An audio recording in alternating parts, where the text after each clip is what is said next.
Assalamualaikum warahmatullahi wabarakatuh. Bismillahirrahmanirrahim. Alhamdulillahirabbil alamin. Hamdan katsiran thayyiban mubarakan fih. Hamdan yuafi ni'amahu yukafi'u mazidahu ya rabbana lakal hamd kama yanbaghi li jalali wajhikal karim li 'azimi sultanik. Wassalatu wassalamu ala sayyidina wa habibina wa syafi'ina wa maulana Muhammad wa ala alihi wa sahbihi wa sallim tasliman katsiran birahmatika arhamar rahimin ya arhamar rahimin ya arhamar rahimin arhamna birahmatikal wasi'ah wa afina wa afu anna wa ala ta'atika wa syukrika inna. Alhamdulillah, terima kasih kepada Bapak tadi yang sudah membuka acara. Kami belum berkenalan lagi namanya siapa Bapak ini, nanti insya Allah akan tahu ya dengan Bapak-bapak dan Ibu semuanya juga. Nama saya Ahmad Asri Lubis. Lubis berasal dari Cubada, Duokoto. Bukan jauh ya. Lahirnya di Panti. Dekatkan dikit mungkin. Baik, terima kasih ya. Ahmad Asri Lubis, asal Cubada, Duokoto, lahir di Padang Aleh, Petok, Panti. Tamat SD, sekolah di PG Amis Cubada di bawah asuhan almarhum Buya M. Jana Lubis. Kemudian menimba ilmu di Purbabaru, Tapanuli Selatan, dulu sekarang Madinah ya. Tamat 1978. Dari 1978 hingga 1980 mengajar di Kota Nopan. Saya sebangku dengan Buya Munir, pemimpin Pondok Pesantren Pinaga, kawan sebangku tuh, kawan akrab dari dulu sampai kini. Alhamdulillah. 1980 berangkat ke luar negeri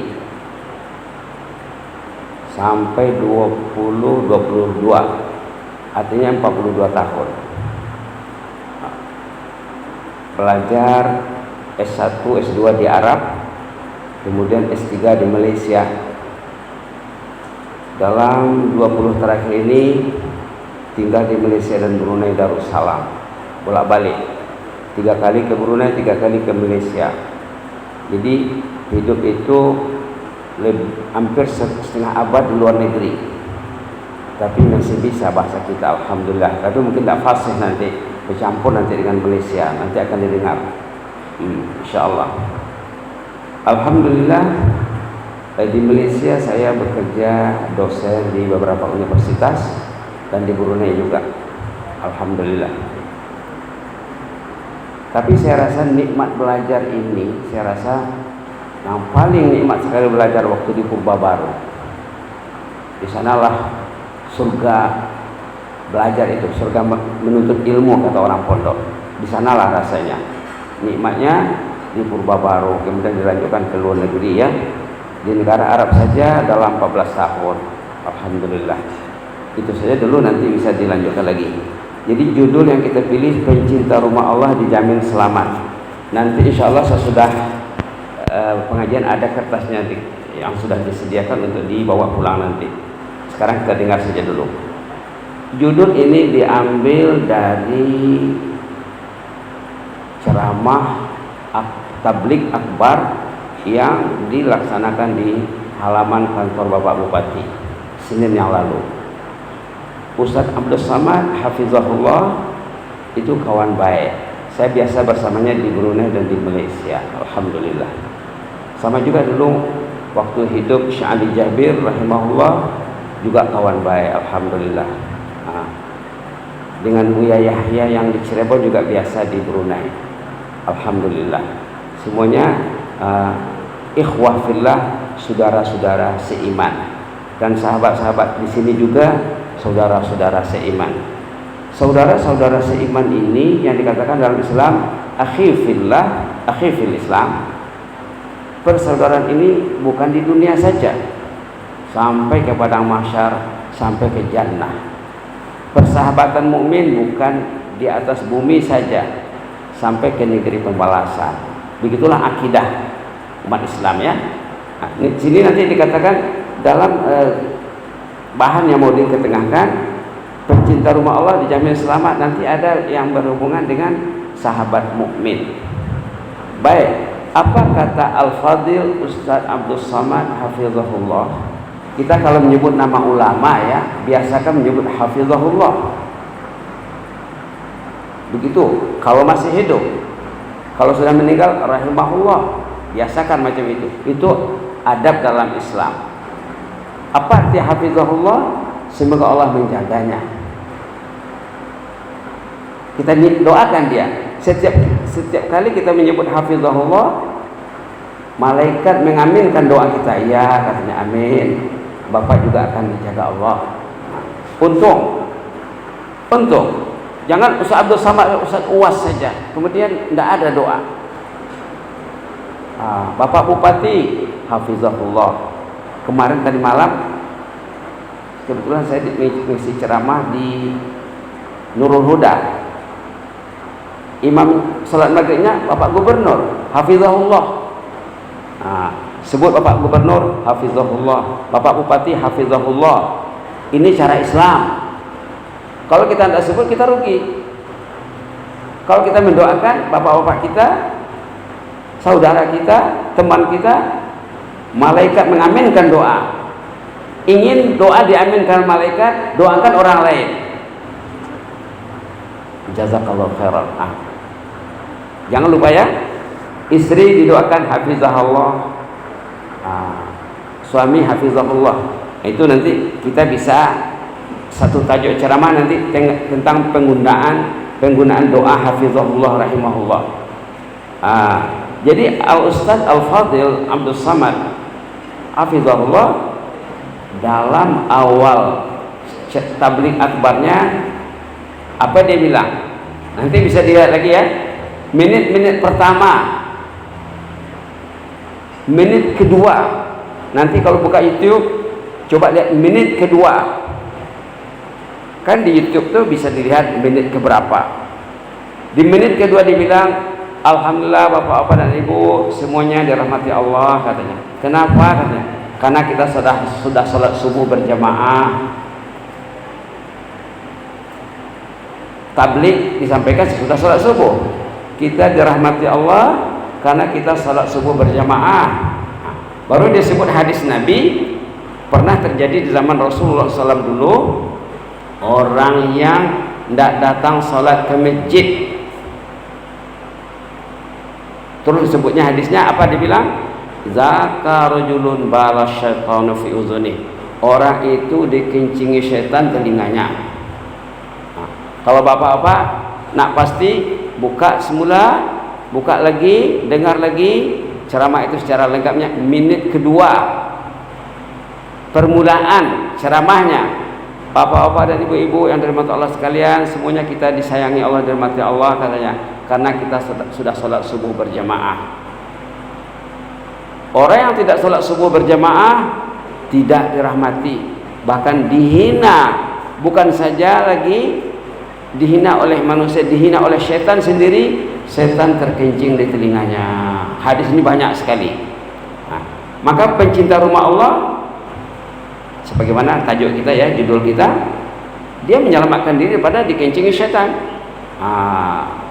Subhanallah. Kalau tidak datang ke masjid dikencingi setan, tidak akan selamat. Orang yang tak datang subuh nanti zuhur pun kucar kacir tuh. Kalau dia datang subuh, insya Allah datang dengan ilmu, zuhurnya senang, asar maghrib isya tidak akan tercicir. Tapi kalau subuhnya hilang, tidak ada orangnya di masjid waktu subuh, itu yang dibilang oleh Ustaz Samad, orangnya dikencingi setan telinganya, berdasarkan hadis sahih Bukhari Muslim. Boleh dilihat nanti hadisnya. Ustaz Abdul Samad hafizahullah bukan ngomong sesuka hatinya. Waktu ceramah di Brunei juga pernah disebut, tapi hadis lain, bukan tentang kencing setan. Waktu di Brunei ceramahnya, orang yang tak datang sembahyang subuh, absen sembahyang subuh. Katanya apa? Pernah satu hari, satu waktu itu Nabi Muhammad sesudah sholat subuh bangkit menyebut nama orang yang tak sholat. Ditanyanya, fulan bin fulan, asyahidun fulan, asyahidun fulan. Si fulan nanti ada, si fulan tadi ada disebut namanya. Banyak orang awak disabui namu di imbogala. Apa sabui namu tu? Yang disebut hanya 2 orang saja, karena itu saja yang tak datang, selainnya datang. Artinya persentase kedatangan di atas 99%. Yang tak datang dicari. Karena yang tak datang tu anyuik tu. Kok anyuik nak dicari? Yang tak datang tu kok anyuik nak dipinteh ya? Hilang nak dicari. Kalau tidak ada di masjid zaman Nabi dulu, dicari, dipinteh. Orang yang tak ke masjid itu dia hanyut dalam arus keduniaan, dalam era globalisasi yang menggilakan. Maka pencinta rumah Allah insya Allah akan selamat. Karena kalau malam hari biasanya pencinta rumah Allah ini sepatutnya sebelum tidur di malam hari lakukanlah sunnah-sunnah sebelum tidur. Antara lain membaca doa, antara lain berwudu. Kalau bapak ibu berwudu sebelum tidur, ada malaikat yang akan mendoakan bapak ibu sepanjang bapak tidur. Kan enak. Ya Allah, ampun dosa bapak ini, tadi dia berwudu sebelum tidur, kata malaikat. Subhanallah, subhanallah. Lalu orang yang didoakan malaikat biasanya dia mensetkannya, masa untuk bangun itu diset, disusun dengan baik. Subhanallah, subhanallah. Dari tidur saja ya sudah mulai bapak itu dikira beribadat. Kalau dia tidur, kadang saya tanya jemaah berapa jam tidur malam hari Pak? Ada yang bilang 6 jam, ada yang bilang 8 jam, ada yang 7 jam, gitu ya. Kalau kita kira orang yang tidur 8 jam semalam, kalau umurnya 60 tahun, itu 20 tahun tidur. Kalau tidur 6 jam semalam, kalau umurnya 60 tahun, 15 tahun tidur tuh. Kalau orang tuh tidur dengan niat bangun tidur pergi ke masjid, salat subuh berjamaah di awal waktu, bukan masbuk, tidurnya ibadat. Kepergiannya ke masjid dikira beribadat 1 malam tak tidur. Subhanallah. Orang Islam ini kalkulasinya tinggi. Orang Islam ini patutnya jiwa komersilnya mantap. Tidur dikira. Orang yang tidur dengan niat besok saya mau ke masjid salat subuh, tidurnya ibadat, dan kepergiannya ke masjid dikira seperti beribadat 1 malam tidak tidur. Inilah pencinta masjid ini, pencinta rumah Allah selamat, dia selamat. Kalau orang yang enggak ke masjid, tidurnya mungkin dosa. Kalau dia tidur sampai lewat waktu, haram. Haram. Berdosa dia tidur 8 jam. Dah terbit matahari baru bangun, dah telat bangun, haram tidurnya. Subhanallah. Jadi tidur itu paling kurang ada tiga jenis. Ada orang yang tidur dia dapat beribadat, dapat nilai seperti beribadat 1 malam tidak tidur. Dia membaca Quran 1 malam, mengaji 1 malam. Subhanallah. Itulah orang yang pencinta rumah Allah, yang dia berniat ingin datang ke masjid, menghadiri panggilan azan, memenuhi panggilan azan untuk sholat berjamaah bersama imam, tidak masbuk. Kalau masbuk lain cerita tuh.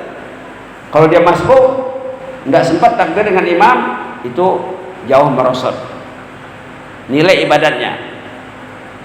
Subhanallah.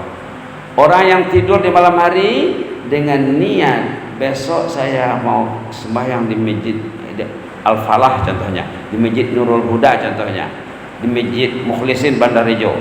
Saya tinggal di Bandarjo. Nah, contohnya lah.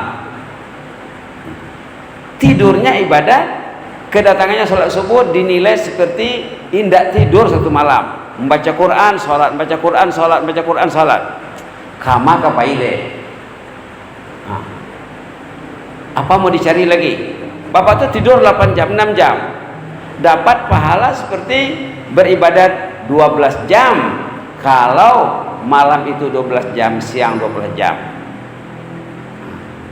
Jadi kalau tidur 8 jam, contohnya Bapak tuh pergi ke masjid sholat subuh berjamaah. Ya, inilah pencinta rumah Allah ini selamat ya. Pencinta rumah Allah dijamin selamat. 12 jam tidur, kemudian kepergiannya, kedatangannya untuk sholat subuh dikira beribadat satu malam. Tadi tidur 8 jam ya, 8 tambah 12 sudah 20. Sudah 20 jam. Tambah dengan sholat isya. Dia yang hebat dalam Islam ini sholat isya dengan sholat subuh. Orang yang datang sembahyang isya di rumah Allah, nilainya seperti beribadat setengah malam. Jadi kalau malam itu 12 jam, setengah malam berarti 6 jam. 20 tambah 6, 26 jam. Dengan datang sholat isya berjamaah, datang sholat subuh berjamaah karena dia mencintai rumah Allah, dia mempunyai nilai ibadat 26 jam sehari semalam, melebihi usia yang diberi yaitu 24 jam. Itulah maka kita pilih tajuk pencinta rumah Allah dijamin selamat. Mudah-mudahan ibadat tadi dijaga dengan baik, dipelihara dengan baik. Karena apa? Karena beribadat memang suatu keperluan penting, menjaga ibadat satu keperluan penting juga. Kalau tidak dijaga dengan baik, nanti ibadat itu bisa tertransfer, terhebah, terpindah kepada rekening orang lain atau hangus. Sekarang banyak media yang menghanguskan ibadat. Kadang-kadang sedikit saja dilihatnya dah hangus ibadat seminggu, ibadat sebulan, ibadat seumur hidup bisa hangus dengan berinteraksi melalui media-media elektronik, media sosial. Na'udzubillah kalau salah gunakan ya. Baik. Nah, jadi apa maksudnya pencinta rumah Allah dijamin selamat? Itulah tadi ya, datang sembahyang subuh. Karena Ustaz Abdul Samad hafizahullah mengatakan, alhamdulillah bapak-bapak dan ibu, kita ini disayangi Allah, dikasih Allah karena kita sudah sholat subuh berjamaah katanya. Orang yang tak sholat subuh berjamaah, telinganya dikencingi syaitan. Na'udzubillah, subhanallah. Subhanallah ya. Jadi hadis yang disampaikan kepada Abdul Samad itu perlu jadi panduan hidup kita. Karena usaha mau mendatangkan Al-Fadhil Ustaz Abdul Samad hafizahullah ke sini bukan senang. Berapa lama menunggu baru bisa datang ke Pasaman Barat? Berapa lama? Ada saya baca setahun katanya. Setahun menunggu giliran. Mungkin setahun ke depan belum tentu mau datang ke sini lagi. Itulah oleh-oleh, itulah mutiara tablik akbar yang disampaikan oleh Al-Fadhil Ustaz Abdul Samad hafizahullah yang perlu kita ingat. Nanti dengar lagi, buka lagi menit yang kedua.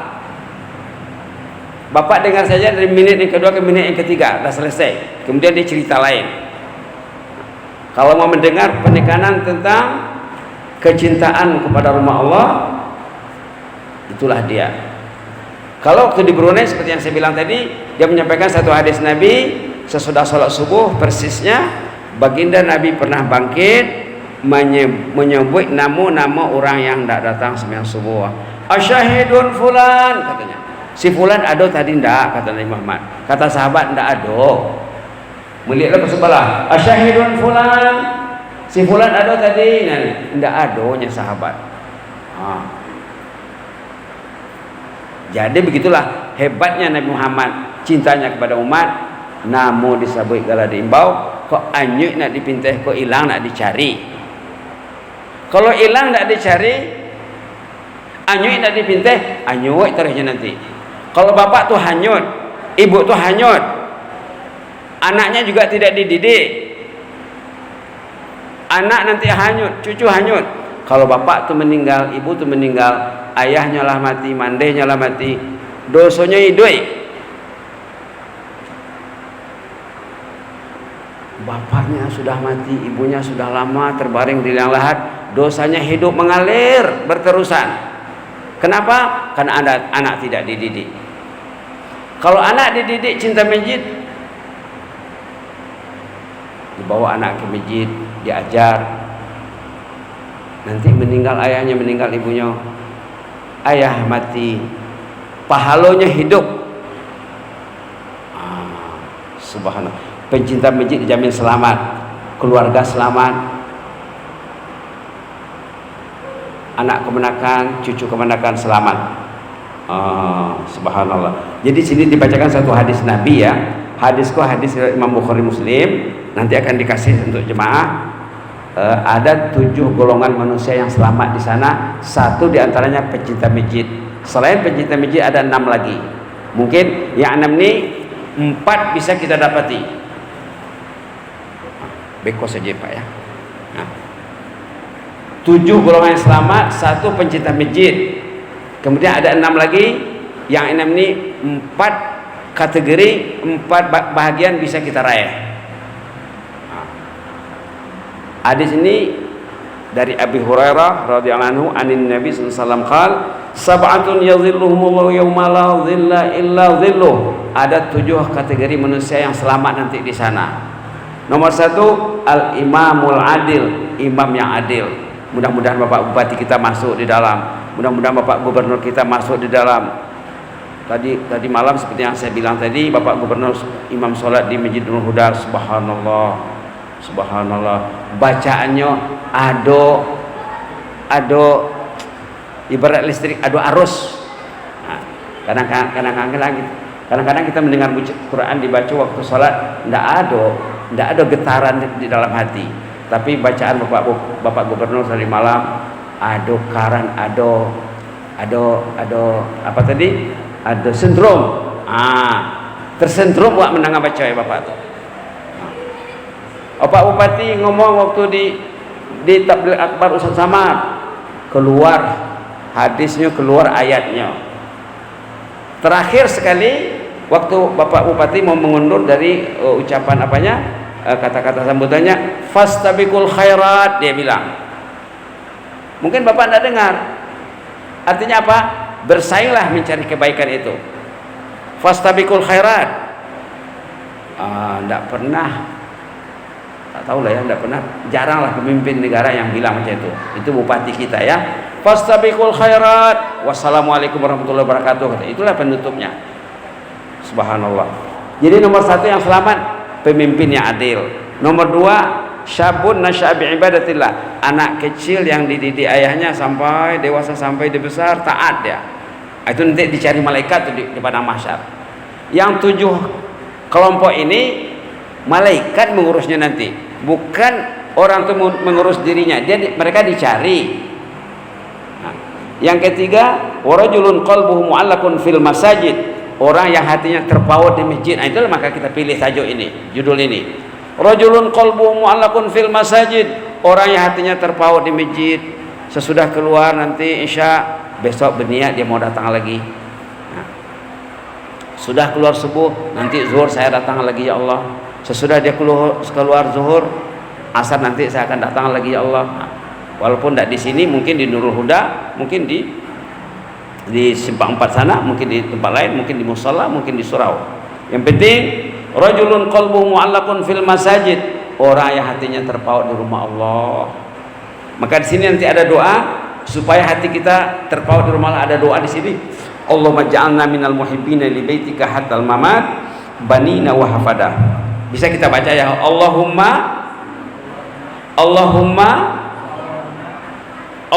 ja'alna minal muhibbina li baitika hatta al-mamat banina wa hafadah. Allahumma ja'alna minal muhibbina li baitika hatta al-mamat banina wa hafadah. Allahumma ja'alna minal muhibbina li baitika hatta al-mamat banina wa hafadah. Ya Allah, jadikanlah kami ini pencinta rumahmu sampai tutup usia, sampai ke anak cucu. Mungkin tidak ada dalam buku doa aku. Jadi karena kita mikirkan cinta masjid, cinta rumah Allah, digubahlah doa ini. Allahumma ja'alna minal muhibbina li baitika hatal mamat banina wa hafadah. Allahumma ja'alna minal muhibbina li baitika hatal mamat banina wa hafadah. Nanti dibaca Pak ya. Jadi pencinta rumah Allah dijamin selamat. Bapak datang ke rumah Allah, tidur bapak ibadat. Bapak pengen mencari, pengen menggalai, pengen ke ladang, tapi berniat nanti malam nanti saya mau ke masjid. Saya ke ladang, ke sawah ini, ke sawah ke ladang ini untuk mencari bekal, untuk beribadat. Saya tidak akan renggang hidup saya dari masjid. Ke sawah ke ladang itu ibadat Pak. Baik ke kantor, baik ke mana, ke kantor, kemana-mana, ibadat sadanya. Subhanallah. Tapi kalau tidak dipikirkan masjid, cari piti saja, itu belum tentu mencari piti itu ibadat. Subhanallah, subhanallah, subhanallah. Bapak melangkah dari rumah ke masjid, langkah itu dikira, satu langkah 3 nilainya. Langkah pergi dan pulang dinilai, satu langkah 3 nilainya. 3 in 1, 3 dalam 1. Dianyurkan dosanya cie, dinaikkan derajatnya, diagih 1 poin pahala. Subhanallah. Satu langkah dapat 3. Kalau naik kendaraan macam mana? Berniatlah ya. Kalau bapak tuh naik Honda, naik mobil, mungkin kira berapa meter? Berapa meter perjalanan ini tempohnya? Kalau 500 meter, kiralah kalau bapak berjalan 1 meter itu berapa langkah? Kalau 2 langkah semeter atau 3 langkah? Ambo mungkin 3 langkah semeter, langkahnya tidak panjang ya. Kalau 3 langkah semeter, kalau 500 meter berarti 1.500 langkah. Itu dikira dalam Islam Pak. Kalau bapak tidak kira, tidak tahu, kalau tidak dikiranya, hilanglah. Karena ibadat ini mesti diniatkan. Innamal a'malu binniat. Niat melangkah itu perlu. Pergi dan pulang. Kalau pergi 500 meter, pulang 500, berarti 1000 meter, 1 kilo. Kalau 1 meter itu 2 langkah, berarti yang 1000 meter itu 2000 langkah. Dapat 1 langkah, dapat 3. Itu disebut dalam hadis. Disebut dalam hadis. Kalau bapak sudah masuk masjid, bapak didoain sama malaikat. Ini yang paling hebat Pak. Pencinta masjid didoakan malaikat sepanjang dia berada di masjid, selamanya berada di masjid. Doanya 3 juga, 3 in 1. Ya Allah, ampun dosa bapak ini. Ya Allah, beri bapak ini limpah rahmat dan kurniamu. Ya Allah, terima taubatnya. At-taubah, taubat, wal maghfirah, keampunan, wa ar-rahmah, dan rahmat. Bahkan dalam hadis dikatakan, orang yang mencintai masjid, hidup matinya akan diurus Allah. Pencinta masjid hari-hari statusnya seperti baru lahir. Kita perlu, mungkin nanti kita akan bahaskan di sini hadis-hadis tentang masjid. Selama ini kita baca buku-buku fiqh saja, dalam buku fiqh tidak ada.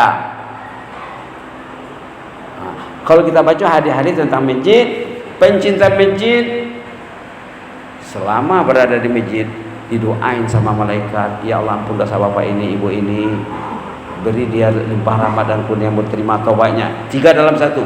Langkah tadi 3 dalam 1. Berada di masjid 3 dalam 1.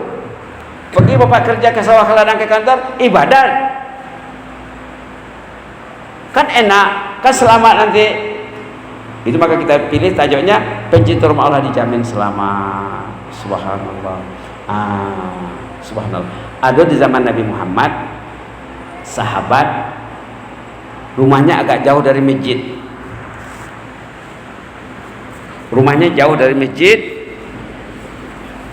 Lalu dilihatnya tanah masih banyak kosong di kawasan Masjid Nabawi. Tapak perumahan masih banyak yang kosong. Dia berniat, berhasrat ingin meminta satu tapak perumahan, mau pindah ke dekat masjid supaya senang.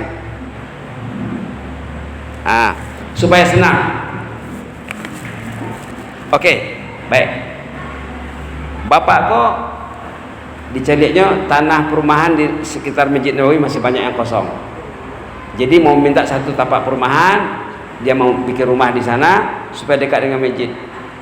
Datang Jibril bawa wahyu. Dijawab oleh Jibril.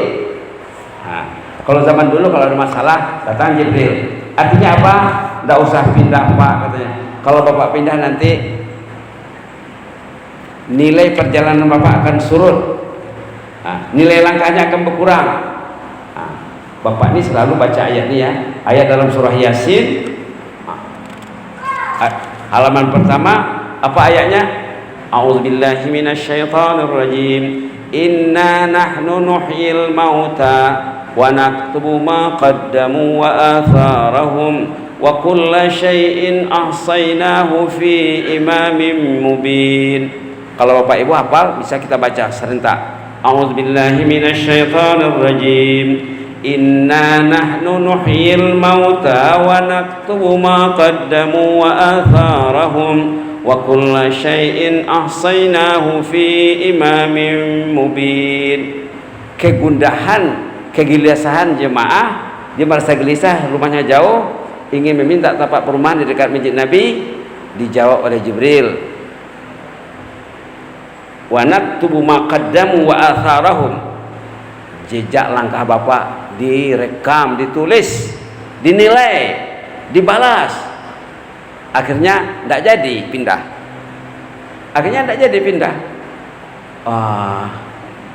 Dengan sebab Bapak inilah turun ayat ini. Dia pun gembira. Wah, katanya enak sekali ini, katanya.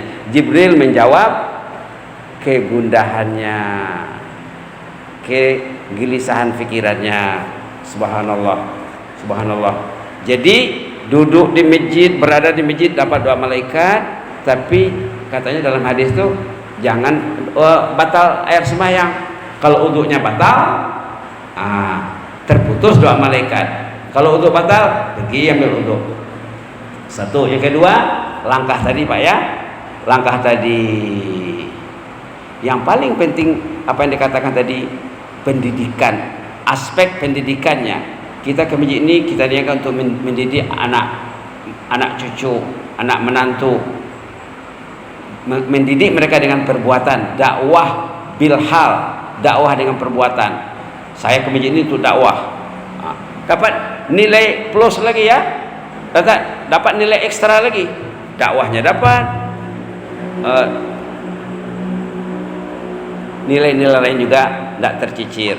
Itulah yang keberapa tadi. Yang ketiga, mukmin yang hatinya terpaut di masjid. Di antara yang 7 itu ya. Nomor 4, 2 sahabat mukmin yang saling mencintai di jalan Allah, berhimpun dan berpisah karena Allah. Kita berjumpa dengan panitia, berjumpa dengan imam, berjumpa dengan gharim, dengan petugas masjid. Kita saling menyemai rasa kasih sayang. Ini nanti di hari kiamat dicari. Mana gharim Masjid Al-Falah? Mana imamnya, mana pengurusnya, mana jemaahnya, akan disatukan nanti di sana. Ini hanya dapat di masjid saja. Subhanallah, subhanallah. Jumpa dengan pendakwah. Di sini pendakwah selalu bertukar. Yang baca khutbah Jumat, yang mengisi pengajian. Pastikan kita mengenal mereka, mereka mengenal kita. Pastikan ada koneksinya dengan orang tuh, ada jaringan. Jangan datang Ustaz, tidak ditanya namanya, apa masalahnya, di mana tinggalnya. Sepatutnya begitu ya. Orang yang bertemu dan berpisah karena Allah waktu hidup, nanti di sana ingat waktu Ustaz Samad meminta anak yang hafal Quran itu naik pentas. Anak itu dari mana? Maligiyah. Dibacanya lah ayat dalam surah An-Naba, ayat dalam surah Al-Baqarah, ayat dalam surah Ali Imran. Kemudian dikasih Ustaz Samad dia apa? Serbannya. Dikasih tip lagi, kasih duit sedikit. Nah, ini katanya supaya anak ini ingat saya nanti di sana, supaya saya dicarinya nanti di sana. Akan pandai dia. Nah, pandai dia. Nah, supaya saya nanti dicari anak itu di sana nanti katanya. Karena penghafal Quran ada hak memberi syafaat.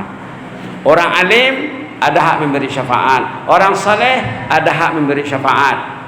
Jadi pastikan kalau kita pergi ke masjid, pastikan terjalin hubungan kasih sayang di antara sesama kita. Di sini ada doa di bawah ini, doa untuk memupuk tali kasih sayang. Inni uhibbukum fillah. Ini hadis Nabi. Hadis Nabi yang belum diamalkan dalam masyarakat kita. Saya kalau ketemu Ustaz Samad, saya bilang inni uhibbuka fillah. Dia faham. Ini di bawah ini ada memupuk cinta sesama mukmin. Kita mesti bilang sama kawan kita, inni uhibbukum fillah. Kemudian dia jawabnya, ahabbakumullah allazi ahbabtanilah. Nah, ini patutnya kita coba terapkan, walaupun umpamanya sekali sehari, sekali 2 hari, ataupun lebih kerap lagi bagus ya. Antara suami istri patutnya ini diamalkan. Suami mengatakan kepada istrinya, inni uhibbuki fillah. Ini karena belajar Pak ya, karena belajar. Ini amalan dalam Islam, ini akhlak dalam Islam. Artinya kita menyatakan kecintaan kita kepadanya. Pernah seorang sahabat bersama Nabi Muhammad sallallahu alaihi wasallam. Ada seorang sahabat bersama Nabi, tiba-tiba ada kawannya lewat lintas. Dibilang sama Nabi Muhammad, ya Rasulullah, itu sahabat baik saya senang dengannya. Kemudian apa kata Nabi? Sudahkah kamu menyatakan kecintaanmu terhadapnya? Sudahkah kamu meluahkan rasa kasih sayang kepadanya secara lisan? Belum lagi kata orang ini, kata Rasulullah, ayo kejar. Dikejarnya, dah ketemu, inni uhibbuka fillah katanya. Kemudian orang itu jawab, ahabbakallahu allazi ahbabtanilah. Ada di sini ya, ada di sini. Ini memupuk tali mahabbah kasih sayang. Baik, yang berikutnya, lelaki yang pernah digoda oleh si wanita yang berpangkat dan rupawan, lalu ia menolak, katanya saya takut kepada Allah. Memang ada dalam hadis ya, orang yang terjebak ke dalam perangkap wanita jahat lalu dia tidak mau melakukan perbuatan serong ataupun terkutuk. Berikutnya, mukmin yang bersedekah secara tersembunyi sehingga tangan kirinya tidak tahu apa yang diinfakkan oleh tangan kanannya. Orang yang rajin bersedekah juga akan selamat nanti di sana, insyaallah ya. Terakhir, nomor 7, mukmin yang berzikir waktu menyendiri. Bapak tuh bangun jam 3, bangun jam 4, ataupun ibu bangun jam 3, bangun jam 4. Yang paling bagus yang memang di ujung malam ya. Lalu dia pikir, tidak lama lagi saya duduk di rumah ini, sebentar lagi saya akan terbaring di liang lahat. Di liang lahat lebih lama lagi dari dalam kamar tidur kami ini. Nangis memikirkannya, keluar ya matanya. Keluar ya matanya, nanti dicari malaikat di padang mahsyar. Oh, bapak yang pernah menangis waktu berdoa dulu ya katanya, dicari malaikat.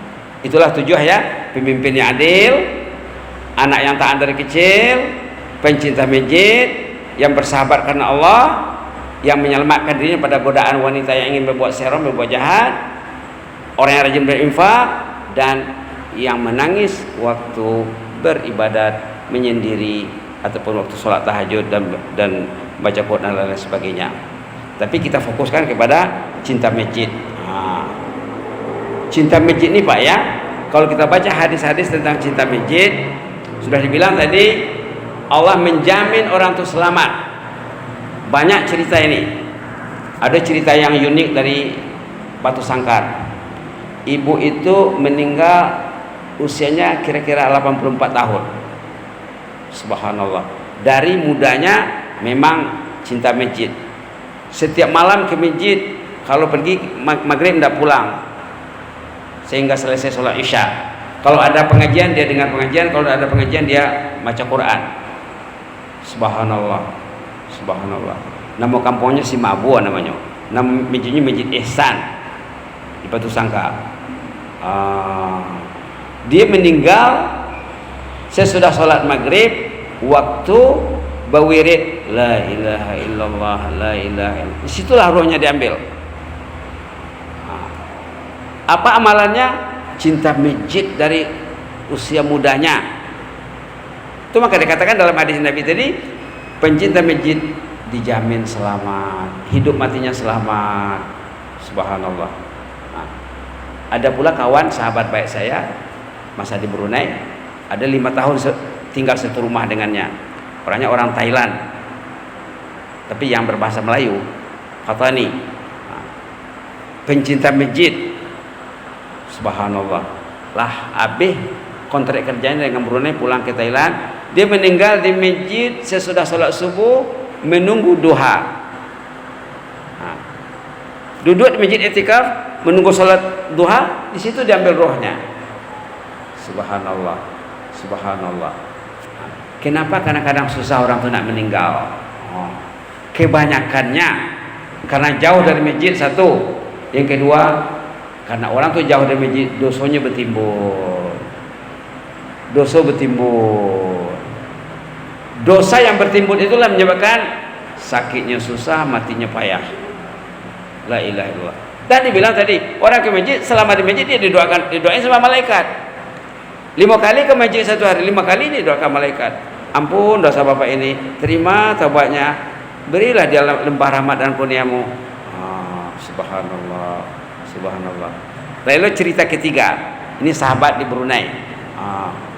Sahabat di Brunei, kawan sekantor dulu waktu kerja di sana. Bapak ini, Ustaz, izin Ustaz, bisa kau ulang dialog sebesar boleh. Waktu masuk itu. sebesar. Oke lah, insya Allah. Katanya kita sambung nanti sesudah sholat. Ceritanya masih terbengkalai lagi ya. Kalau ada nanti sesi soal jawab, tanya jawab, silakan. Kalau tidak kita akan sambung seketek lagi. Sabar seketek lagi ya. Ceritanya masih terbengkalai. Mudah-mudahan Allah beri kita rahmat. Jazakumullah khairan, barakallahu fikum.